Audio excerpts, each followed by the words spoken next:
En esta conversación que tendremos con ustedes, con el profesor Hugo Díaz Izquierdo, vamos a trabajar el tema 1 y el tema 2 de la unidad Nociones Generales del programa de la materia.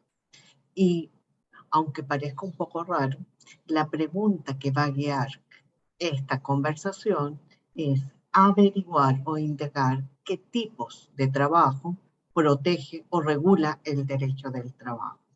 Por ello, nos hemos planteado varios objetivos a desarrollar en el transcurso de esta conversación.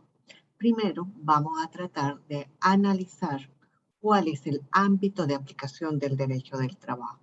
Y en eso vamos a dar algunas ideas generales sobre las etapas de construcción del derecho del trabajo, que refieren tanto al tema 1 y al tema 2 del programa. En segundo lugar, esa evolución vamos a tratar de mostrar cierta tensión entre un derecho de carácter protector y medidas de flexibilización de la aplicación de las normas laborales. Cuando hablamos de medidas de flexibilización, vamos a utilizar el término de flexibilización en una de sus acepciones. Flexibilización como medidas legislativas que disminuyen o atemperan la protección a los trabajadores. Aquí se va a trabajar cómo ha ido creciendo o disminuyendo el ámbito de aplicación del derecho del trabajo y cuáles han sido las reformas que han permitido una disminución de la protección y lo que se denominan las contrarreformas que han aumentado el nivel o han tratado de regresar a los niveles de protección de los años 30 y 40 del siglo XX. Para ello vamos a trabajar en primer lugar el tema 1 y ahí vamos a centrarnos en el concepto de derecho al trabajo, las diversas denominaciones que ha tenido la materia y cómo esa definición ha sido de alguna manera efectuada por la legislación venezolana.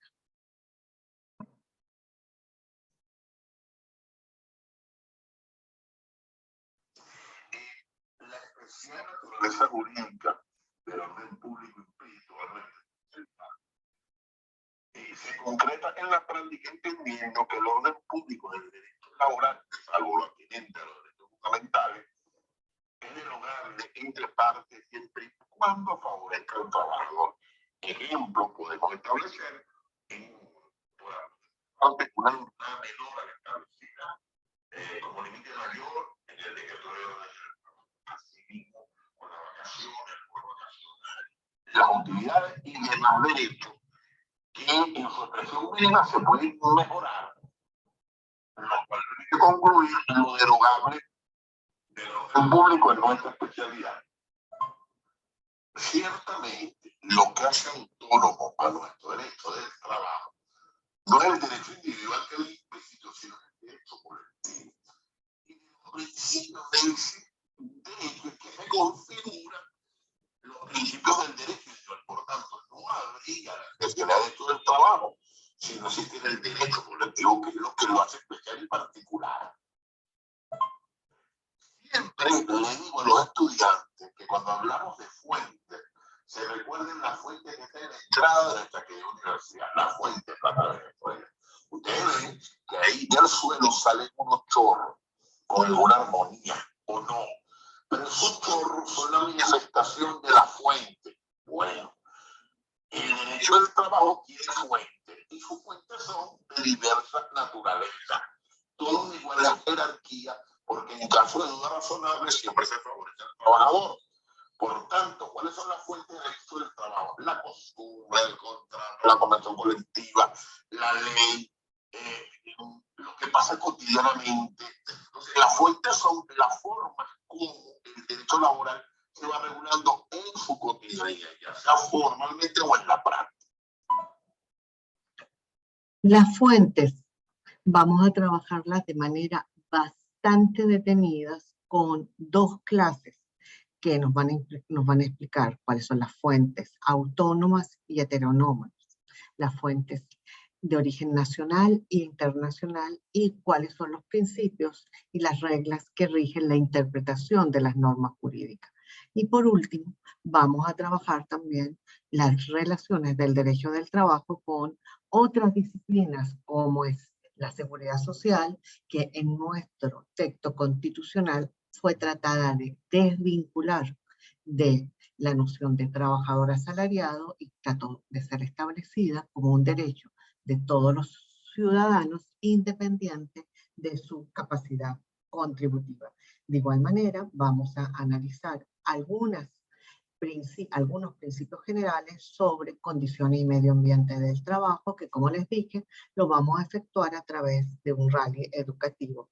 Y finalizaremos con algunas nociones generales de derecho procesal del trabajo, pero esos aspectos que están en el tema 1, las relaciones con esas disciplinas, no son objetos de esta conversación con ustedes. ¿Qué es objeto de esta conversación con ustedes? ¿Cómo se ha construido un derecho del trabajo en un estado social de derecho? Y acá pasamos un poquito al tema 2 de la evolución histórica. ¿Por qué? Porque los orígenes son dos. En primer lugar, la Constitución de la República de México, de los Estados Unidos de México, de 1917, y su famosísimo artículo 123, el primer artículo constitucional que estableció una serie de derechos laborales, y 2 años después, la famosa Constitución alemana de Weimar, que fue la primera constitución social de Europa, pero la primera constitución social de las Américas fue la Constitución de México. Y en Venezuela, ¿cómo ocurrió ese proceso de construir un Estado social de derecho? Tenemos 2 constituciones en las cuales se estableció un Estado social de derecho, aunque no se decía expresamente, en la de 1947 y en la 1961. En cambio, en la Constitución del 99 se estableció no solo un Estado social de derecho, sino también de justicia. Y acá vuelvo a decirles que tomen nota, hay unos artículos importantísimos que ustedes tienen que leer para darse cuenta qué significa que Venezuela haya optado por la modalidad de un Estado social de derecho y de justicia. Tenemos por un lado el artículo 3 que lo define, el artículo 22, el 26 y el 49, el 89 con sus principios de progresividad y tangibilidad, pero el más importante por lo de justicia, el 257, que dice que no se va a sacrificar la justicia por la omisión de formalidades no esenciales. Entonces, esa ha sido la característica, en forma muy resumida, como nuestra Constitución ha ido estableciendo un Estado social de derecho y de justicia, asunto que veremos en forma mucho más detenida en el tema dedicado a la constitucionalización del derecho del trabajo. Y cómo ha sido el proceso de definir qué tipo de trabajo se le aplica el derecho del trabajo. La primera es que el origen de la legislación a principios del siglo XX pensó en un trabajador determinado, un trabajador asalariado, y el O con mayúscula no es casualidad. El O con eh, en negrilla no es casualidad. Por alguna razón yo lo puse.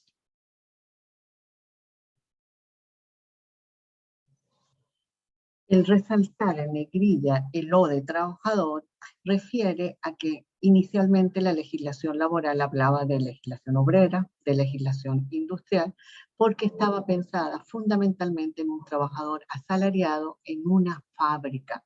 Era un derecho vinculado fundamentalmente, se pensaba en el imaginario social, cuando hablábamos de trabajador, se imaginaba un obrero en una gran fábrica, pero al lado de ese obrero siempre hubo alguien que hacía el trabajo administrativo en la fábrica, los empleados.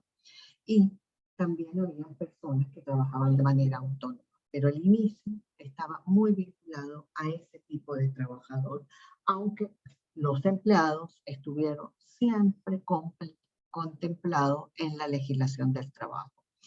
En esta tensión que hablábamos entre protección y flexibilización en su vertiente de disminución de las protecciones, a partir de los años 80 en las Américas ocurrieron una serie de reformas legislativas que tendieron a limitar el efecto protector del derecho del trabajo. Esas reformas vinculadas a cambios profundos en la forma de contratación de los trabajadores. Ya no se privilegia el contrato por tiempo indeterminado, sino que se establece la posibilidad de diversos tipos y por cualquier razón contratos temporales. El ejemplo típico es la Ley 80 de Colombia, que permitía contratos por tiempo temporal por cualquier razón o por cualquier causa. En nuestra legislación, los contratos a tiempo determinado solo pueden utilizarse por unas causales previstas en la legislación. Dos, se abre la posibilidad de las empresas de empleo temporal, que el empleador del trabajador no sea el sujeto o la empresa que recibe el servicio. El empleador es uno y el sitio donde trabaja el trabajador es otro. A quien le presta el servicio es otro, pero su contrato de trabajo lo celebra con otra persona. Vendríamos a tener lo que se ha denominado una relación triangular. También empiezan a aumentar las posibilidades de efectuar pagos que no tienen carácter salarial, pagos que no se van a tomar en cuenta ni para el cálculo de las horas extra, ni para la bonificación de fin de año, ni para el bono vacacional, y tampoco para el pago de las prestaciones sociales o para el pago de las cotizaciones a la seguridad social. Y se permite que los trabajadores que antes tenían unas funciones determinadas en su contrato, o sea, a mí usted me contrata como vigilante, no me puede mandar a barrer, a mí me contrata para estar en la producción haciendo un carro y poniéndole los cauchos al carro y arreglando el chasis del carro, usted no me puede mandar a arreglar la electricidad de la empresa. En cambio, estas reformas van a permitir una movilidad en funciones de manera ilimitada. A esas reformas hubo cambios también, por eso hablamos de un vaivén, una época con mayor protección, una época con menor protección. Y a finales de los 90 se habla en la región una serie de contrarreformas.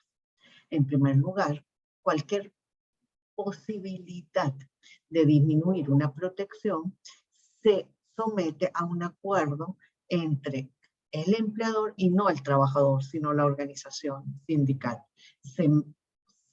Varias reformas limitan las posibilidades de los contratos por tiempo temporal y también se hace una regulación más estricta a las empresas de empleo temporal. El caso venezolano es bien interesante porque en algunos países se produce una mayor fiscalización a las empresas privadas que manejan los fondos de la seguridad social. En cambio, en Venezuela se prohíben las empresas privadas de seguridad social porque la Constitución establece una prohibición de generar lucro con los fondos de la seguridad social, y tanto en Venezuela como en Ecuador y en Bolivia también hay un reforzamiento de la protección constitucional de los derechos laborales. En nuestro caso, dos palabras van a empezar a ser cotidianas: progresividad e intangibilidad. ¿Qué pasa con los diversos tipos de trabajo que reciben protección del derecho del trabajo? En el derecho del trabajo, inicialmente fue un derecho dedicado de forma casi exclusiva a trabajadores del sector privado. Y las regulaciones, que tenían una cara muy obrera, empezaron también a tener términos que se asociaban ya no solo a los obreros, sino también a los empleados. Por eso se habla de obreros que tenían una braga azul y los empleados que tenían un flu y una camisa blanca. Se llamaban los trabajadores de cuello blanco. Y el primer diferencia fue que las leyes hablaban de obreros y empleados. Eso desaparece en el decreto ley de 2012. Y los obreros recibían salario y los empleados recibían sueldo. Los obreros recibían salario, que se cancelaba, se pagaba semanalmente, y los empleados recibían sueldos que se pagaban quincenalmente. A medida que fue creciendo el sector servicio, la presencia de personas que se les denominaba empleados fue creciendo también dentro de los sujetos que eran beneficiarios del derecho del trabajo. ¿Y qué pasaba con las mujeres? Que se les denominaba en la literatura, sobre todo en la literatura sociológica, los cuellos rosas. Hay, a partir de los años 50, un aumento de las mujeres en el trabajo remunerado. Y ese aumento va a permitir que la legislación también varíe. La legislación inicial de derecho al trabajo en torno al trabajo femenino fue un régimen especial con algunas prohibiciones de trabajar. Estaba prohibido trabajar en las minas, restricciones para el trabajo nocturno, y todas esas restricciones fueron eliminadas en la mayoría de los países a partir de los años 80 y 90. En nuestro caso, las restricciones fueron eliminadas con la Ley Orgánica del Trabajo de 1990 y se pasó de un régimen de protección y limitación del trabajo femenino a un régimen basado en la promoción de la igualdad de oportunidades y de trato en el empleo. ¿Cuál ha sido uno de los grandes dificultades o uno de los huesos más difíciles de roer, por decirlo de alguna manera, para generar protección? Es lo que se denomina el trabajo doméstico no remunerado, el trabajo que se hace para la familia o el trabajo que realiza el propio trabajador para sí mismo, su propio cuidado, el trabajo que usted realiza haciéndose su comida, limpiando su casa, lavando su ropa, organizando su vida doméstica. El trabajo de cuidado siempre ha generado problemas para ser protegido por el derecho del trabajo. El trabajo autónomo así ha intentado ser abarcado, sobre todo en Venezuela, desde 1990 con la Ley Orgánica del Trabajo, dándole a los trabajadores autónomos derecho a organizarse sindicalmente y a negociar acuerdos similares a los convenios colectivos. El otro tema que ha generado conflicto con el efecto expansivo es la situación de los servidores públicos. Hasta 1990, un sector de la doctrina jurídica laboral sostenía que el derecho del trabajo, que la ley del trabajo, que la legislación laboral no se le aplicaba a los funcionarios públicos porque estos tenían un régimen estatutario y que tenían una legislación de carácter de derecho público, y que esa era la legislación que a ellos se les aplicaba. A partir de 1990, la discusión se zanjó con el famoso artículo 8 de la Ley Orgánica del Trabajo, reproducido de manera casi textual por el decreto ley en el artículo número 6.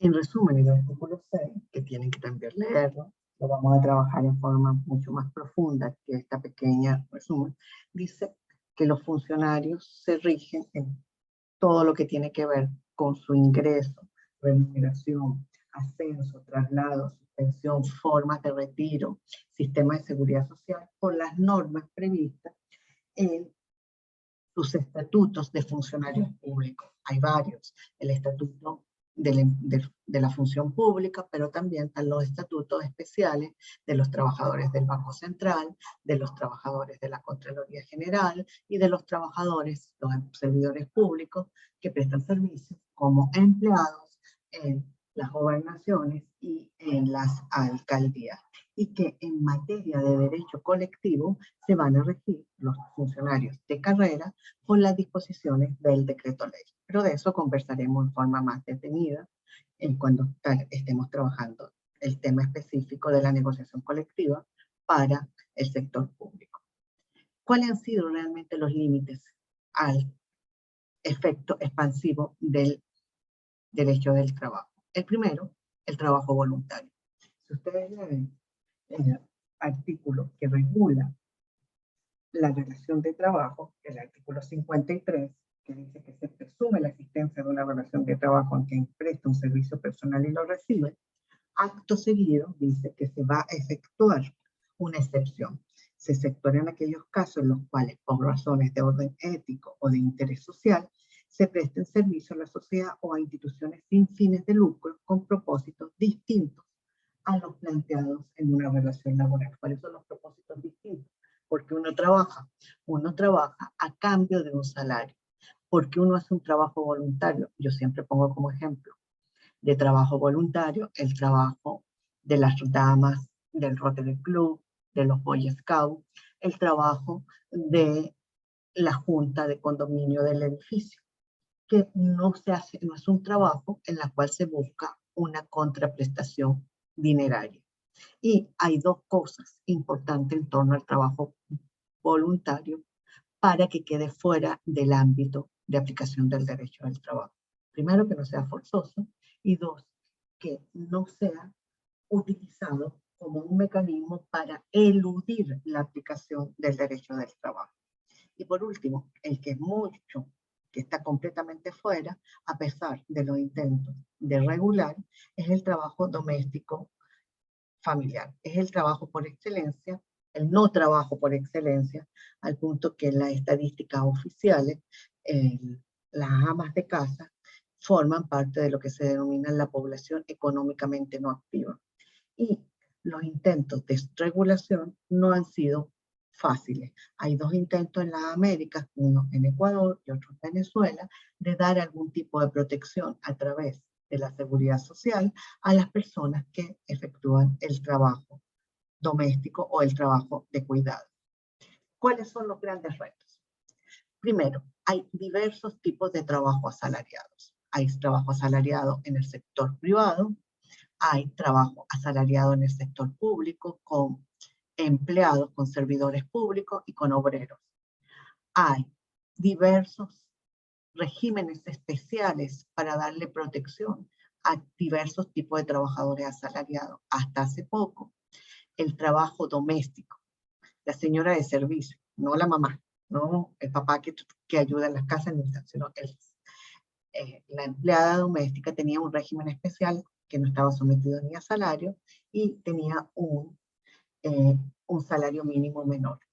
Entonces hay diversos tipos de trabajo asalariado y cada uno con regulaciones especiales y eso tienen que tenerlo en cuenta. Y los otros trabajos, hay problemas graves para regular los otros trabajos, ya sea el autónomo, el voluntario o el de cuidado o doméstico familiar, porque la mayoría de las obligaciones en derecho del trabajo requieren de dos personas, un empleador y un trabajador. Dos, la responsabilidad por el incumplimiento tiene que ser achacada a una persona. Si no se cumple la jornada, quien debe responder jurídicamente y puede ser objeto de sanciones es el empleador. Pero no hay duda que tanto el trabajo autónomo como el voluntario y el doméstico familiar generan beneficios para las personas que los desarrollan, para la familia y para la colectividad. Por ello, uno de los planteamientos es que esos otros trabajos, y volvemos a hablar de las relaciones, tema 1 de esta disciplina con otras disciplinas, deben ser regulados por la seguridad social y deben tener las mismas medidas de protección, de cuidado, de medio ambiente de trabajo, de seguridad industrial que los trabajos asalariados. De ahí que nosotros vamos a centrarnos en esta segunda fase, es cómo ha sido la regulación que establece la legislación venezolana y otras legislaciones en torno a la protección del trabajo. Y vamos a ver dos disposiciones. El artículo 89, que nos define que el trabajo, da una primera definición, define el trabajo como un hecho social, y segundo, dice que gozará de la protección del Estado. Y en la 96, cuando estábamos hablando del famoso efecto expansivo, señala que todos los trabajadores, ya sea del sector público y privado, tendrán derecho a la negociación colectiva, a sindicalizarse, a ejercer el derecho a huelga. Y el 88, muy importante, que es lo que habíamos hablado, la intención de abarcar lo que se denomina el trabajo en el hogar. Pero no es la única disposición que podemos ver. Podemos ver cómo ha sido regulado en otros países. En la Constitución de México, con la reforma del 2008, aunque recientemente hubo una segunda reforma, nos señala que toda persona tiene derecho a un trabajo digno y socialmente útil, y que la ley va a promover la creación de empleo. En Chile no se establece el derecho al trabajo, se establece la libertad de trabajo. No se preocupen que estas láminas también las vamos a subir, así que no tienen que ir retrocediendo la presentación para ver, copiar las láminas. La lámina va a estar también en el aula virtual. ¿Y qué más tenemos? Tenemos otras constituciones. La colombiana señala que es un derecho, pero a la vez una obligación, y que en todas sus modalidades tiene protección del Estado. Y la Constitución del Ecuador señala lo mismo, que el Estado garantiza el derecho al trabajo, que se reconocen todas las modalidades de trabajo y ya sea bajo dependencia, o sea, bajo subordinación, trabajo asalariado o el trabajo para un empleador o la auto, con inclusión las actividades que denominan de autosustento y de cuidado humano. Y Argentina, la Constitución, en su famoso artículo 14, señala que se protege el trabajo en sus diversas formas y que con el trabajo se va a lograr una protección integral a la familia. Es lo que nosotros denominamos el efecto cascada de bienestar social que genera la protección al trabajo asalariado. ¿Cuáles otras disposiciones? Vamos a cruzar el charco, como se dice, nos vamos a ir a España, y la Constitución española, en su artículo 35, nos va a señalar que todos los españoles tienen el deber y el derecho al trabajo, tienen derecho a una remuneración suficiente, y nuevamente la idea de que esa remuneración debe ser lo suficientemente grande, por decirlo de alguna manera, para garantizar las necesidades del trabajador y las de su familia. Y que con una ley especial se va a regular los derechos y las obligaciones, tanto individuales como colectivas de los trabajadores, ley que se va a denominar Estatuto de los Trabajadores. Después tenemos en Venezuela un poco de evolución. Tenemos la ley de 1990, donde hay una definición de trabajador dependiente y trabajador no dependiente. La ley regula tanto el trabajo de los trabajadores dependientes o bajo subordinación como los trabajadores no subordinados. Y el decreto primero dice que protege el trabajo como hecho social y que va a regir en el territorio nacional todo lo que esté vinculado a las relaciones entre trabajadores y trabajadoras con sus empleadores derivadas del trabajo como hecho social. Todo lo que tiene que ver con un especial contrato, con la celebración del contrato de trabajo. Y volvemos a otras legislaciones. En el Estatuto de los Trabajadores de España dice que solo es aplicable a los trabajadores que presten su servicio de manera retributiva, o sea, que reciban una remuneración a cambio del servicio, y usa un término que lo tenía la legislación del 99, pero que desapareció en el 2000 por cuenta ajena. Importante, excluye a los funcionarios públicos. Y en Chile tampoco se le aplica a los funcionarios públicos y solo regula las relaciones entre empleadores y trabajadores. Y también señala que las materias que no sean reguladas por las normas en los estatutos de los funcionarios públicos, las normas, si hay un tema que no sea regulado por el estatuto particular del funcionario público, se les va a aplicar las disposiciones de este código. Y en Colombia,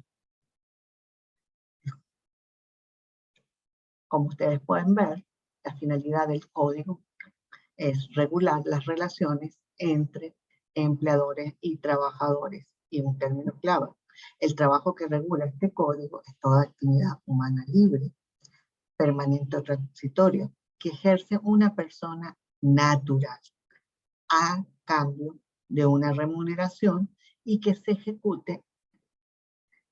realice, en ejecución de un contrato de trabajo. Persona natural, de manera voluntaria, que recibe una remuneración producto de un acuerdo convencional denominado contrato de trabajo. A modo de conclusión, ¿qué debe quedar claro de este paseo rápido por diversas legislaciones? Uno, que la mayoría de las legislaciones, inclusive la venezolana, tiene como centro de regulación del derecho del trabajo el trabajo asalariado privado, el trabajo por cuenta ajena, el trabajo que yo presto para un empleador en el sector privado. Ese es el centro de la regulación. Que la esencia del derecho del trabajo es la bilateralidad de las obligaciones. Yo me obligo a prestar un servicio a cambio de una remuneración. El patrono me da la remuneración por la prestación de servicio. Yo tengo derecho a unas vacaciones siempre y cuando haya transcurrido un lapso. Y el patrono tiene la obligación de pagarme un bono si yo he trabajado un lapso determinado por ese derecho a las vacaciones. Entonces son obligaciones netamente bilaterales. La seguridad social, a pesar del esfuerzo constitucional de establecerla como un derecho ciudadano de las personas, independientemente de su capacidad contributiva, en nuestro país sigue vinculada por la ley del Seguro Social a las contribuciones que provienen del contrato de trabajo. Un aporte del empleador, un aporte del trabajador. Si bien la ley del Seguro Social prevé la posibilidad de aporte de los trabajadores autónomos, en los hechos, por las modalidades que tienen que aportar mucho más que un trabajador asalariado, en general los trabajadores autónomos no se inscriben en nuestro país en la seguridad social. Cuando hablábamos de la importancia del modelo constitucional de un Estado social, de derecho y de justicia, hicimos mucha referencia en que lo importante en el derecho del trabajo es el fondo y no la forma. De ahí que las normas constitucionales y legales privilegian, por ejemplo, cuando se va a juicio, que el juez se dedique a indagar cuál es la petición y no cómo fue presentada. Y dos, que lo importante no es que el contrato diga que yo estoy por honorarios profesionales, sino cómo realmente estoy trabajando. De ahí que temas como inobservancia de la norma legal, fraude a la ley, búsqueda de la verdad material, qué es lo que realmente está ocurriendo en ese contrato, son la esencia del derecho del trabajo. También hay otros trabajos que no son protegidos ni por el derecho del trabajo, ni por la seguridad social. ¿Cuáles son? Son el trabajo autónomo, que tiene una protección menor, aunque está incluido en el derecho del trabajo, y el trabajo voluntario. Y a pesar de que el decreto ley tiende a decir que va a proteger todos los tipos de trabajo, no lo logra y sigue centrado en el trabajo asalariado, que por este pequeño paseo que hemos efectuado, no es el único que va a generar bienestar para el trabajador y su grupo familiar, y tampoco no es el único que genera riqueza. Por último, en toda la regulación que vamos a ver, vamos a hacer énfasis en las limitaciones constitucionales al ejercicio de la libertad sindical. Y si hay limitaciones al ejercicio de la libertad sindical, va a disminuir la posibilidad de que de generar el famoso efecto cascada del derecho del trabajo. Bueno, con esto finalizamos esta presentación y esperamos que haya sido lo suficientemente clara para ustedes.